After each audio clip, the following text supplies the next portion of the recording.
Eyes of Autonomy, Chapter 13.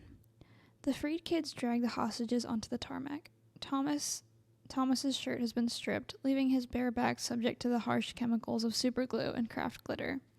His hands and legs are tied, and he's kicked to his bare knees in front of Hangar 4. In the dying light of day, we video Scrimp and Darby plastering him in glue and coating his skin in fine pink glitter. The miserable wretch tries to spit some of the glitter out of his mouth. The grass sways in the wind just beyond the fence. It makes me wonder what happened to Gia. My heart rushes into my face as I look at Brookstone. I whip out the knife and add a personal touch. I etch the word life in Hebrew letters in the glitter on his back. I think the guild found a logo.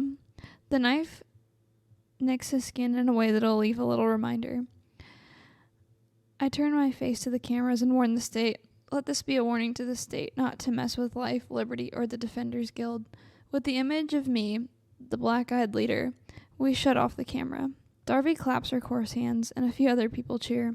Darby slaps me on the back. You did it, Black Eye. Let's go see freedom.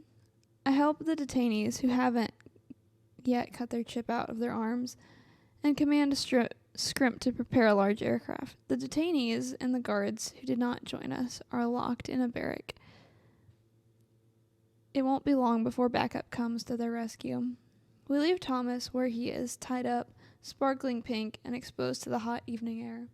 Scrimp and Darby instruct the kids into a small airplane that barely fits all of us. The girl tells me that one of the injured detainees didn't make it. That would bring our losses to 5, counting Bo. I ask her name, and the timid girl tells me her name is Tzipora Erit. I've seen her around the shielding, but she's one of the few people I don't know. She's a fighter. She's not a fighter, but a doctor, skilled in intelligence. Scrimps interrupts. I think that we should be going before the state finds out what we're doing. What's the final head count? Tzipora asks. 16 of us in total. I count everyone again.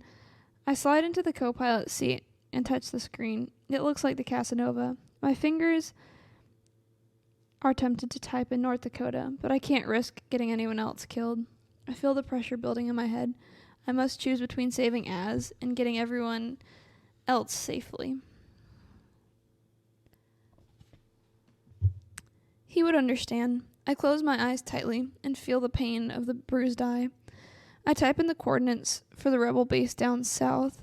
In one unforgiving motion, my hand shakes over the keypad and I press takeoff.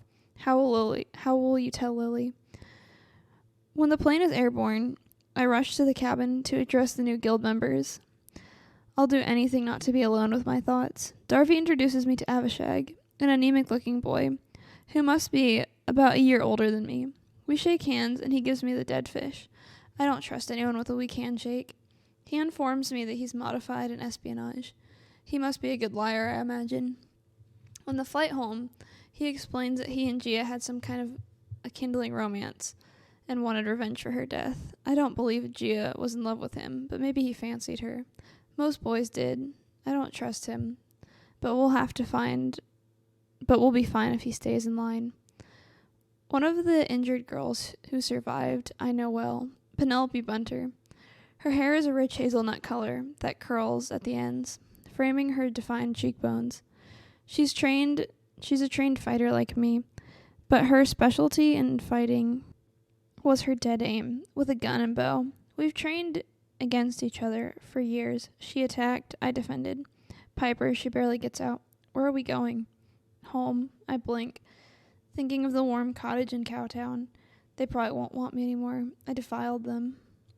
I know I wouldn't want me after all I've done. I left Gia to die. I led 5 kids to their death in an insurrection, and I left Az behind in the state alone. My back touches the curved wall of the jet as I slide down to between 2 of Penelope's friends. In time, we'll get to know each other. But off the top of my head, I only know the names of 2 because Gia knew them. I recognize the guy Wilder and his girlfriend Maya sitting next to me. I shouldn't have left. I stare at the wall above her because I know that she's scowling at me. I know you don't see it now, but we saved a lot of innocent people. At least I hope we did At least I hope we did some damage to the state's Operation Advancement by destroying that weapon. The anger leaves her face expression and is replaced by a blank expression of grief. Innocent people, like Gia and North and all the other kids who were shot and killed like animals because she grips her side in pain, trying to regather herself.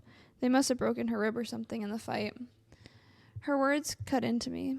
They hurt worse than any physical pain could ever hurt.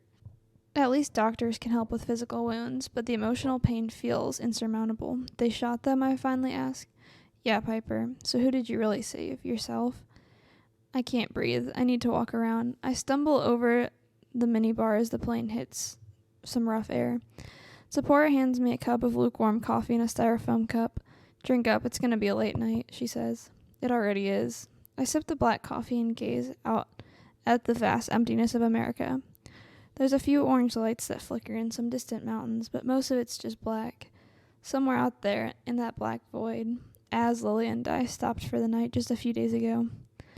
I don't know how I'm going to tell Lily.